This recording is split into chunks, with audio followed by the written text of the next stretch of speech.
هنشوف في الحلقة دي إن لين بتنهار قدام جولي وأوس بعد ما سمعتهم وهم بيقولوا إن مروان أبو أوس هو اللي تسبب في خسارتها لأبوها وأمها. ولين هتقول لأوس الحكي اللي أنا سمعته من جولي ده صح ولا بيتهيألي وأنا سمعت غلط؟ وأوس بيقول لجولي وكريم ممكن تسيبوني لوحدي مع لين.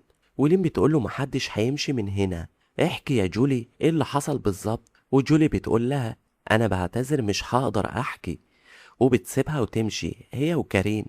واوس بيقول لي لين انا كنت هعترف ليكي لوحدي بس كنت خايف من رد فعلك. وبيبتدي يقول لها ان مروان ابوه زمان اتورط مع شركة هي اللي كانت بتنفذ المشروع، ولكن استخدمت ماتيريال رديئة تسببت في سقوط المبنى اللي كان بيسكن فيه ابوها وامها. ولين بتقوله وعلشان كده عرضت عليا المنحة الدراسية ورسمت عليا الحب، كنت بتتعاطف معايا صح علشان تعوضني عن اللي عمله والدك؟ وأوس بيقول لها أكيد لأ، أنا عرفت بعد ما حبيتك واديتك المنحة الدراسية، واللي خلاني أصلا بعدت عنك هو إن عرفت الحقيقة، يعني العكس يا لين.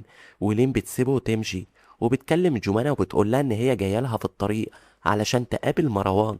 وجمانة بتروح تكلم أوس وتقول له هي لين عرفت حاجة دي جاية الفيلا ومصممة تقابل مروان. وأوس بيقول لها أنا جاي لكم أنا كمان في الطريق. وبتكون لين وصلت وبتواجه مروان وبتقول له أنت السبب في وفاة عائلتي، أنا مش هسامحك وهاخد حقي منك. ومروان بيبتدي يحكي لها التفاصيل وإنه مظلوم وإن الشركة المتعاونة هي اللي كانت بتنفذ المشروع خدعته. وبيبتدي يطلع لها الملفات وكل الأوراق اللي بتثبت كده. وبيكون أوس وصل هو كمان للفيلا. وجمانة بتقول له سيبهم مع بعض، انت مالكش دعوة اصلا بالموضوع، سيب لين تاخد حقها وتتصافى مع والدك. وبعدها لين بتخرج واوس بيقول لها رايحة فين، وهي بتقول له نعم عايز ايه مني تاني، وبتسيبه وتمشي. وبعدها اوس بيروح ويواجه مروان وبيقول له انت السبب في كل حاجة وحشة حصلت في حياتنا، يا تسيب البيت يا انا اللي هسيب البيت. وبتكون لين وصلت لعمتها هالة وبتواجهها وبتقول لها انت كنت تعرفي حاجة؟ وهلا بتقول لها ما كنتش طبعا اعرف، ولو اعرف حاجة زي كده ما كنتش هسمح ليكي انك ترتبطي بأوس ولو ثانية واحدة. وبعدها اصحاب لين بيقولوا لها ان أوس ملوش دخل وانه على الاقل ما تسيبش شغلها في الشركة. وهنشوف كمان ان صوفي بتحل الموضوع ودي مع سليمان في الحبس وبتقوله هخرجك من الحبس بس بشرط انك تعترف انك انت كنت السبب في سقوط السقف، وتطلع عقاوز براءة وتقول ده في فيديو على السوشيال ميديا للناس كلها. وسليمان بيوافق وبيعمل كده فعلا. وهنشوف كمان ان لين رجعت الشركة من تاني، وعاوز بيقول لها انت اكيد فهمت موقفي وقدرتي وعرفت ان انا ماليش ذنب. وهي بتقول له سيبك بقى من الحكي الفاضي ده، انا هو اللي حتى اشتغل مع سليمان بيه فقط، ومن هنا ورايح لا تكلمني ولا اكلمك ولا تتابعني ولا تسأل عليا حتى.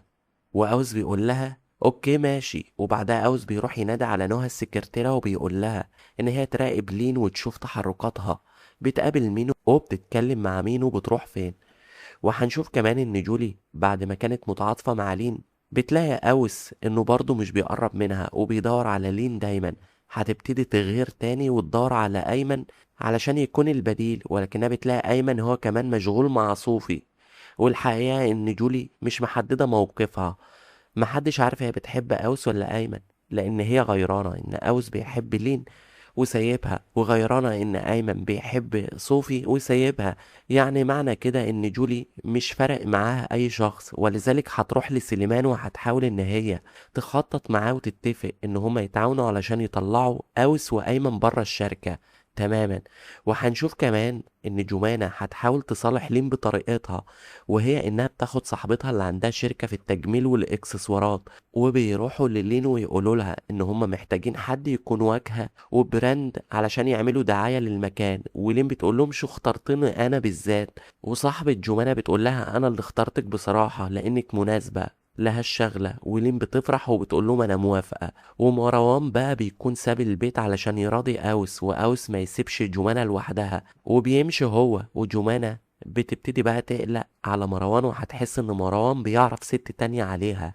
فهتبتدي تقول لكنان ان هما يراقبوا مروان ويعرفوا بيتكلم مين وبيروح فين. ودي بتكون أحداث وملخص الحلقة 49 من مسلسل حب على ورق. الحب على ورق.